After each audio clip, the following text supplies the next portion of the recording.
ভালো থাকার আরেক নাম বুবলি। হঠাৎ একে বললেন শাকিব খান। তাই তার বিস্তারিত জানতে চ্যানেলটি সাবস্ক্রাইব করে সম্পূর্ণ ভিডিওটি দেখতে থাকুন। সুপ্রিয় দর্শক, ঢাকাই সিনেমার অন্যতম ব্যস্ত অভিনেত্রী শবনম ইয়াসমিন বুবলি, তাকে নিয়ে সোশ্যাল মিডিয়ায় আলোচনার শেষ নেই। পাশাপাশি দর্শকদের প্রশংসা পাচ্ছেন তিনি বর্তমানে একাধিক সিনেমার কাজে ব্যস্ত রয়েছেন। পাশাপাশি শাকিব খানকে ঘিরে সোশ্যাল মিডিয়ায় বেশ আলোচনা রয়েছেন, কারণ সম্প্রতি কয়েকদিন আগে ছেলে বীর ও শাকিবকে একসঙ্গে ঘোরাফেরা করেছিলেন বুবলি, আর সেই ছবিগুলো সোশ্যাল মিডিয়ায় বেশ আলোচনা রয়েছে।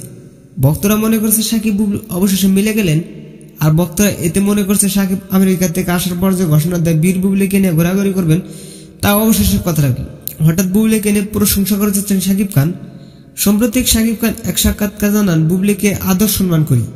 শাকিব খান আরো বলেন, ভালো থাকার আরেক নাম বুবলি। তো বন্ধুরা, শাকিব খানের মুখ থেকে এমন কথা শুনে আপনি কি ভাবছেন সেটা ভেবে কমেন্ট করতে পারেন নিচে কমেন্ট বক্সে। ধন্যবাদ পুরো ভিডিওটি উপভোগ করার জন্য।